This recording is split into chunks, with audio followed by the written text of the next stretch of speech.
Ang iyong anghel na bantay ay sinusubukang makipag-usap sa iyo sa ganitong oras, na may dalang kahangahangang balita tungkol sa isang tao na magbubukas ng iyong buhay sa paraang hindi mo lubos na maiisip. Siya ay magmumula sa iyong buhay ng hindi inaasahan, na magdadala sa iyo ng kagilagilalas na pagbabago na susunod. Maghanda ka para sa isang buhay na puno ng himala at di mabilang na biyaya. Mahalaga na makinig ka sa mensaheng ito. May mga plano ang Diyos na magpapayaman sa iyong buhay ng may kahalagahan. Kung ikaw ay nahahawakan ng kapangyarihan ng langit, pakipusuan ang video na ito. Mag-subscribe sa channel upang hindi maglaon ay mawala ang mga makapangyarihang mensahe ng langit na ito. Ngayon, dadalhin kita sa 6 na napakakatwiran na dahilan upang maniwala sa Diyos, isang mensahe na maaaring magbago ng iyong pananaw sa iyong buhay at sa sansinukob sa paligid mo. Una sa lahat, mahalaga na maunawaan na kilala ka ng Diyos sa iyong pangalan. Ito ay hindi lamang isang pahayag, nangangahulugan ito na siya ay lubos na nakakakilala sa bawat aspeto ng iyong buhay, mula sa mga pinakamalalaking tagumpay hanggang sa pinakamalalim na mga hamon. Hindi ka kailanman nag-iisa sapagkat siya ay laging may kamalayan sa iyong mga kalagayan at pangangailangan. Pangalawa, ang Diyos ay laging nasa iyong tabi sa bawat laban na iyong hinaharap. Maging personal, emosyonal, o pisikal man ito, siya ay naroon bilang iyong di matitinag na tagapagtanggol. Ang pangakong ito ay nag-aalok ng karagdagang seguridad at tiwala sa gitna ng mga unos ng buhay. Pangatlo, isaalang-alang na ang Diyos ay laging may kagalingan mo sa isip. Bawat pangyayari sa iyong buhay, tanggapin man o hindi, ay bahagi ng isang mas malaking plano para sa iyong paglago at kaligayahan. Hindi niya pinadadala ang mga hamon nang walang magbibigay din ng lakas upang lampasan ito. Pang-apat, mahalagang kilalanin na mayroong mas malalaking plano ang Diyos para sa iyo. Ang mga plano na ito ay lumalampas sa kung ano ang maaari mong isipin para sa iyong sarili. Sa pagtitiwala dito, maaari mong yakapin ang mga pagkakataon at hamon ng bukas puso, na may kaalaman na bawat hakbang ay bahagi ng divinong plano para sa iyong buhay. Panglima, sa mga pinakamahirap na sandali, ang Diyos ay naglilingkod bilang isang ligtas na pahingahan. Kapag ang mundo sa paligid mo ay tila gumuguho, siya ay nag-aalok ng isang santuwaryo ng kapayapaan at katahimikan. Sa mga panahon ng pangungulila, maaari kang lumapit sa Kanya upang hanapin ang kapanatagan at lakas na may kaalaman na hindi mo hinaharap ang iyong mga laban mag-isa. At sa huli, ngunit hindi ka huli-hulihan, ang ika-5 dahilan, ang iyong swerte ay ang 6. Ang numerong ito ay maaaring sumimbolo ng maraming bagay. Ngunit dito ay naglilingkod bilang paalala na ang pananampalataya sa Diyos ay nagdadala ng swerte at pagkakasundo na nagtutunton sa bawat aspeto ng buhay. Isinama ni Jesus ang katotohanan ito sa kapangyarihan ng sabihin, kaya't sinasabi ko sa inyo, ang lahat ng inyong hihingin sa panalangin, maniwala kayo na inyong tinatanggap at kayo'y magkakaroon nito. Ang iyong pagkakataon ay mas malapit kaysa sa anuman at malapit ng maging totoo. Kung mananatili ka sa iyong pananampalataya, patuloy na magdarasal at maniniwala, mapapansin mo ang isang kahangahangang pagbabago sa iyong buhay. Tandaan, ang Diyos ay ilaw sa gitna ng dilim at kailangan ang iyong tiwala upang protektahan ito. Sa pagtatapos ng bidyong ito, magbukas ka upang tanggapin ang mga biyayang mula sa langit at siguruhing alam mo na ang Diyos ay nakakakita sa bawat patak ng iyong luha. Siya ay lubos na nakakakilala sa iyong mga laban at handa nang gawing masaya ang bawat patak ng iyong luha. Siya ay nangangako hindi lamang ng pansamantalang interbensyon, kundi ng patuloy na pangako. Malaman na ang Diyos ay naroon at laging magiging kasama mo, lalo na sa mga sandaling kailangan mo ng higit na kailangan. Narito siya ngayon, sa ganitong oras, nag-aalok ng suporta at lakas, at patuloy na magiging kasama mo sa hinaharap, gabay at proteksyon sa bawat hakbang ng iyong landas. Sa ganitong oras, inaanyayahan kita na huwag magpakulong sa mga alalahanin ng araw-araw. Sa halip, ilahad mo ang lahat ng iyong pangangailangan, kagustuhan, at alalahanin sa Diyos sa pamamagitan ng mainit na panalangin at pagmamakaawa na may kasamang pasasalamat. Sa pamamagitan nito, ang kapayapaan ng Diyos, na higit sa anumang pangunawa ng tao, ay magbabantay sa iyong puso at isipan kay Kristo Jesus. Ang kapayapaang ito ay hindi lamang isang pansamantalang kalagayan ng katahimikan, kundi isang malalim na kaginhawahan sa espiritual na naghahanda sa iyo upang tanggapin ng may pananampalataya ang mga pangako ng ating tagapagligtas na si Jesus. Pahintulutan mong magdala sa iyo ng karagdagang pag-iisip upang patibayin ang kahalagahan ng presensya ng Diyos sa ating buhay. Isaalang-alang ang pagkakaiba sa pagitan ng isang abogado, isang doktor. Ang una ay nagtatanggol, ang ikalawa ay nagpapagaling. Gayunpaman, wala sa kanila ang makapagbibigay ng tiyak na bagay na maaari lamang alayin ng Diyos, isang buhay na puno ng kapayapaan at ang pangako ng kawalang hanggan. Samantalang ang isang sundalo ay nagtatanggol sa iyong buhay laban sa mga panlabas na banta, tanging ang Diyos lamang ang makapag-aalok ng tunay na kapayapaan na sumasalungat sa mga pagsubok ng mundo, nagbibigay ng isang kalagayan ng walang hanggang katahimikan at sa huli, ng buhay na walang hanggan. Ang mga anghel ay laging nakamasid sa iyo, maingat sa bawat sandali ng iyong buhay. Sila ay may kamalayan sa bawat hamon at tagumpay, laging handa na mag-intercede para sa iyong kapakanan. Sa ngayon, ikaw ay nasa isang puntong desisibo sa bingit ng pagmamasid ng mga kahangahangang pagbabago sa iba't ibang larangan ng iyong buhay, ang iyong kalagayan sa pinansyal, ang iyong mga pakikitungo at ugnayan sa iba, ang iyong profesional na landas, at maging ang iyong kalusugan ay malapit ng maranasan ang isang malaking pag-unlad. Maghanda ka, sapagkat isang mahalagang regalo ang paparating, isang simbolo ng mga bagong biyaya na malapit mo nang matanggap. Tandaan na ang mga ugnayan ay hindi lamang bahagi ng buhay, maaari silang mga nakabighaning paglalakbay na puno ng pag-aaral at kasiyahan. Handa ka na bang sumakay sa bagong pakikipagsapalaran na ito? Kung ang sagot ay oo, samantalahin ang sandaling ito upang ibahagi ang karanasan na ito, hipan ang tao sa iyong tabi, nakasama mong nanonood ng video na ito, at magsanib puwersa kayo para sa pagtanggap ng mabuting balita. Sa lalong madaling panahon, makikita mo kung paano magsisimula ang iyong mga pinansya na sumalamin sa paggaling at sa mga biyayang ipinapadala mula sa langit. Si Diyos, sa kanyang walang hanggang karunungan at kabutihan, ay nagpadala ng malinaw na mensahe sa iyo. Ang iyong kasaganaan ay tiyak na tiyak, ang mga ngiti ay magiging madalas, at ang iyong mga mahal sa buhay ay nasa iyong tabi, sumusuporta, at nakikibahagi sa kagalakan na parating. Ang mga hamon na tila walang hanggan ay nauwi na, at matatagpuan mo ang isang malalim at pangmatagalang kapayapaan sa Kanya. Ito ay isang pangako ng kaligtasan, hindi lamang isang panandaliang pag-asa. Kung mayroong positibong lumalapit, alamin na ikaw ay protektado at ligtas sa harap ng pangalang Diyos. Ikaw ay malapit nang tanggapin ang magagandang balita, malalim na kaligayahan, matibay na kalusugan, at sagana sa mga biyayang nakalaan sa iyong mga ugnayan ay malapit nang maganap sa iyong mga mata. Ang mga biyayang ito ay hindi lamang mga aksidente, may kapangyarihan silang magbago ng lubos sa iyong buhay tungo sa ikabubuti. Sa ganitong konteksto ng pagbabago at biyaya, maunawaan na ang Diyos ay nagpapahiwatig ng pangalawang pagkakataon para sa iyo, isang kakaibang at mahalagang pagkakataon upang magsimula muli at mamuhay sa buhay na iyong laging pinapangarap.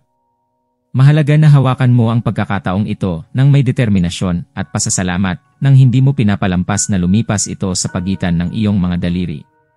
Mangyaring kumpirmahin ang iyong pagiging handa at ang iyong pagtanggap sa bagong yugto sa pamamagitan ng pagsusulat ng 1212. Bukod dito, mahalaga ring kilalanin na para lubusan mong tanggapin ang bagong yugto na ito, ilang pag-aalay ay kinakailangan. Si Diyos, sa kanyang walang hanggang karunungan, ay nagpapahiwatig na hindi mo kailangang umasa sa mga inumin na may alak o bawal na gamot. Ang mga ito ay hindi kailangan sa iyong paglalakbay ng kasaganaan. Ikaw ay itinakda upang lumago nang hindi ito kailangan. Pahintulutan mo rin ang iyong sarili na tanggapin ang isang tapat at nakakapagpagaang pag-ibig, sapagkat sa paggawa nito, ikaw ay likas na maakit sa isang kanlungan ng kabutihan at pasasalamat. Ang iyong buhay bilang isang kabuuan ay nagiging napuno ng positibong enerhiya. Ikaw ay malapit ng maranasan ang isang antas ng kaligayahan at kasiyahan na mas matindi kaysa anumang iba pa na iyong naranasan. Isang bagong at makapangyarihang puwang ang nagbubukas sa harap mo, isang bagong kabanata ng iyong buhay. Harapin ang sandaling ito ng walang takot. Mayroon siyang mga tiyak na plano para ang pagbabagong ito ay mangyari ngayon sa linggong ito. Ang mga biyayang nakalaan para sa iyo ay palalakihin, at sinsero akong naniniwala na dapat mong kilalanin at tanggapin ang mga kagilagilalas na ito sa pamamagitan ng pagsusulat ng benedisyon bilang isang tanda ng iyong pananampalataya at pagiging handa. Si Diyos, sa kanyang kasakdalan, ay magpapatupad ng lahat ng ito sa tamang panahon. Sa pagtunton ng araw ng bukas, handa ka upang makita ang isang himalang galing sa langit dahil papasok si Diyos ng direkta upang wakasan ang lahat ng pag-aalala sa iyong buhay. Ito ay isang saglit na desisibong sandali, isang pagkakataon upang igiit ang kapanatagan na nararapat sa iyo. Gusto kong bigyang diin ang isang napakahalagang bagay. Ikaw ay isang kahangahangang tao at ito ang lahat na nais kong bigyang diin. Laging tandaan ito sapagkat ikaw ay tunay na karapat-dapat. Sa kalagayang ito na may karapat-dapat na kapanatagan, mararanasan mo ang isang kamangha-manghang buhay, malaya sa anumang pangamba. Si Diyos, sa kanyang walang hanggang karunungan, ay hindi nais na ikaw ay magpatuloy sa pagsusumikap hanggang sa punto ng pagkapagod. Hinihiling niya na mas tiwalaan mo siya, na ibigay ang iyong mga takot at kawalang katiyakan. Ang pinto para sa bagong yugto ay bukas na, at ang pag-ibig, kasama ang mas mabubuting panahon sa pananalapi, ay paparating na para sa iyo. Ang mga biyayang pinansyal na ito ay aakit sa iyong mga kamay, parang mga iman na umaakit sa sarili mong kasaganaan. Ang kontrol ng iyong pera ay ipinagkatiwala sa Panginoon, kaya't magtiwala ka sa Kanya upang gabayan at itatag ang iyong mga plano sa buhay. Pumasok na tayo sa isang panahon ng paghilom at pagpapalakas. Pangako ng Diyos na ibalik ang lahat ng iyong nawala sa iyo ng kaaway. Mababalik mo ang iyong kapanatagan sa loob, iyong kasaganaan, at ang layunin ng iyong buhay. Ang lahat ng nawala sa iyo ay ibabalik sa iyo, hindi lamang kung ano ito dati, kundi na mamalas pa ng 10 beses, isang tunay na pagpapakita ng kapangyarihan ng Diyos na nagpapabalik sa mga bagay. Mayroong magagandang balita ang mga anghel para sa iyong buhay, pag-ibig, pinansyal, at espiritual na ayon sa kanila ay mamumulaklak sa mga susunod na linggo. Kahit sa mga sandaling tila nawawala na ang lahat, huwag kailanman mawalan ng pag-asa. Malapit nang magpadala si Diyos ng isang himalang papalit sa mga pag-aalala at stress ng iyong buhay na may kasama ang kasaganaan ng mga biyaya at pagkakataon. Kung ito ay kalooban ng banal na pananampalataya, ang pagbabagong ito ay mangyayari at walang makakapigil. Kung hindi naman, maging mapayapa sa kaalaman na mayroong isang mas mahusay na plano na inihanda para sa iyo. Tiyak kang matatagpuan ang tamang mga tao, ang iyong kalusugan ay magpapabuti, at ang mga pintuan na dating sarado ay magbubuka sa harap mo. Ang iyong mga panalangin ay didinggin at sasagutin. Kung naniniwala ka sa mga anghel ng Panginoon at umaasang magkaroon ng interbensyon ng langit, mangyaring magsulat ng 333 bilang isang pagpapakita ng iyong pananampalataya at pag-aasam. May pangako ang Diyos sa iyo, ako ay magsasalita sa iyo. Gagawa ako ng imposible sa iyong buhay. Ito ay hindi lamang isang walang kabuluhan na mensahe. Ito ay isang banal na pagtawag upang panatilihin ang iyong matibay na pananampalataya. Kung naniniwala ka sa salita ng Diyos, maging sigurado ka na ang mga hamon na iyong kinakaharap ngayon ay magtatapos na ngayong katapusan ng linggo. Maghanda ka para sa isang pagkabuhay muli, isang bagong at kagilagilalas na simula na malapit ng maganap sa iyong buhay. Mayroong kakaibang at nagbabagong dala na naghihintay, handa na baguhin ang lahat sa iyong mundo sa isang pangunahing paraan at lubos na positibo. Tanggapin ang mensaheng ito ng bukas na puso, dahil hindi pa nangyayari ang isang bagay, hindi ibig sabihin na hindi na ito mangyayari. Ang mga plano ng Diyos ay hindi lamang mabuti, kundi ang pinakamahusay na posibleng paraan para sa iyo. Kung tatanggapin mo ang salita ng Diyos, maaari kang tiyak na ang mga plano na ito ay magdadala ng malaking pakinabang. Sa lalong madaling panahon, makakakita ka ng dahilan upang ipagdiwang ang isang tunay na espesyal na bagay, isang bagay na napakakaiba na tila ba nagmula sa ibang mundo, tila ba ito ay biglang dumating at kahanga-hanga. Maghanda at tanggapin na ang mga pagbabagong ito ay nagaganap. Isulat ang tinatanggap ko kung naniniwala ka sa salita ng Panginoon. Minsan, maaaring wasakin ng Diyos ang iyong mga mas mababang plano upang tiyakin na ikaw ay mag-focus sa kung ano ang tunay na mahalaga, ang iyong malapit ng magandang kinabukasan at puno ng mga posibilidad. Ang iyong buhay pag-ibig ay huhubugin ayon sa salita ng Diyos. Magiging pakiramdam mo na parang may pakpak na ibinigay sa iyo upang lumipad ng mas mataas kaysa kailanman noon. Ikaw ay gagalingin ng pag-ibig at tatanggap ng bagong lakas mula sa ngayon. Ang Panginoon ay maglalagay sa iyo sa ilalim ng kanyang pangangalaga mula sa lahat ng masama at may plano ng maingat para sa iyong buhay. Ang iyong landas ay tatahakin ayon sa plano ng Panginoon, ang mga pintuang bukas na ngayon ay magiging bukas na habang buhay. Tandaan mo palagi na ang lahat ng bagay ay nagtutulungan sa kabutihan ng mga umiibig sa Diyos ng mga tinatawag ayon sa kanyang layunin. Ito ay isang makapangyarihang katotohanan na dapat magdulot ng kapayapaan at gabay sa iyong paglalakbay. Sa sandaling ito, manalangin tayo ng sama-sama. Mahal na Diyos na makapangyarihan, dumarating ako sa iyo ngayon na may pusong mapagkumbaba, humahanap ng pangunawa at kapayapaan. Hinihiling ko, Panginoon, na bigyan mo ako ng kakayahan na maunawaan kung bakit ang kawalan ng katarungan ay naririyan sa ating mga buhay. Alam namin na bawat hamon ay may layunin sa ilalim ng iyong marunong na gabay, ngunit minsan mahirap makita ang kaayusan sa kaguluhan. Tulungan mo akong makakita ng linaw sa gitna ng kaguluhan at lakas sa harap ng mga pagsubok. Maawa ka sa akin, Panginoon, tulungan mo akong palayain ang mga labis na iniisip na, kung minsan, ay bumabalot sa aking isipan at nagiging sanhi ng pagkalito sa aking pagpapasya. Sa mga sandaling ng pag-aalinlangan at kawalan ng katiyakan, humihiling ako na patnubayan mo ako pabalik sa landas ng katuwiran at katotohanan. Payagan mo akong bumaling sa iyo sa bawat hakbang ng aking buhay. Tulungan mo akong manatiling ligtas sa iyong walang hanggang pagmamahal, at turuan mo akong mahalin ang aking sarili ng may parehong lakas at kalinisan ng pagmamahal na ipinapakita mo sa akin. Nananalangin din ako, O Ama, na tulungan mo akong magpatawad. Turuan mo akong magpatawad sa iba ng may parehong habag at awa na ipinakita mo sa pagpapatawad sa aming mga kasalanan. Naway magawa ko ang magpaabot ng pagpapatawad na nagtatayo ng mga tulay kung saan maaaring magtayo ng mga pader. Pahintulutan mo ako, Diyos, na maging isang kasangkapan ng iyong kapayapaan at pag-ibig.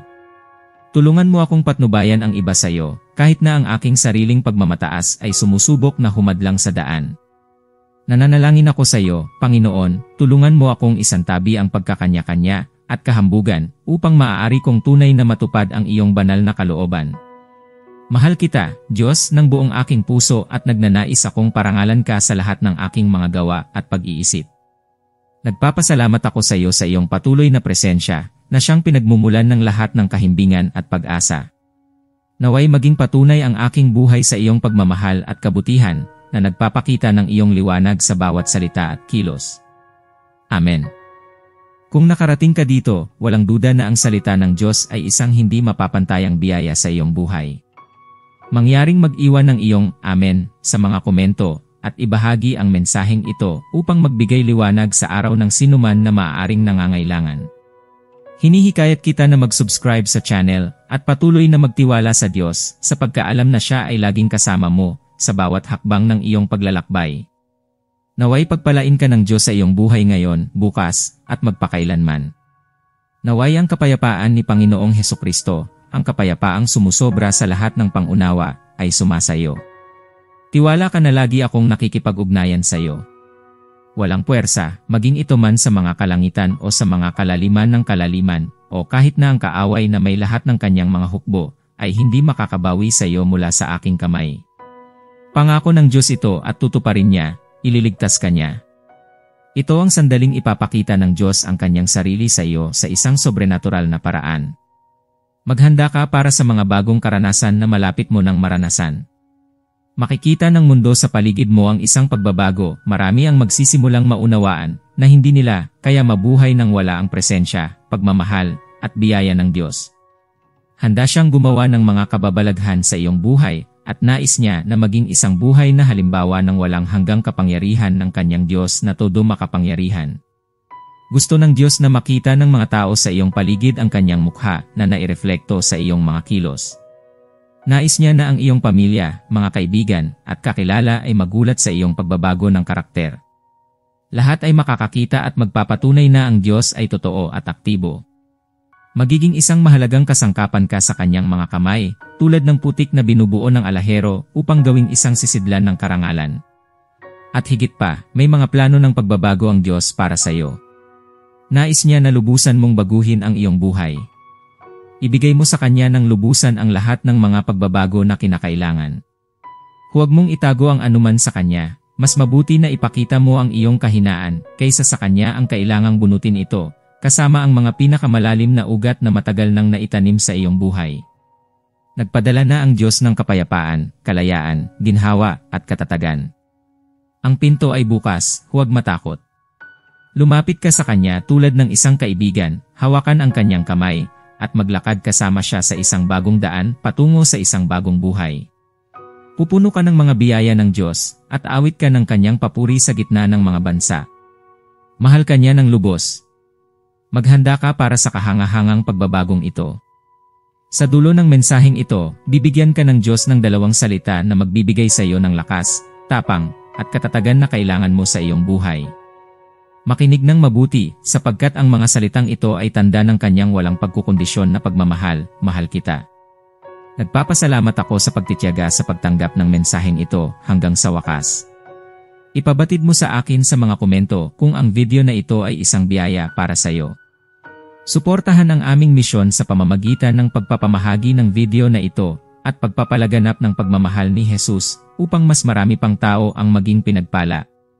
Patuloy na manalangin sa Diyos na hilingin na siya ay magpala, magturo at magdusa.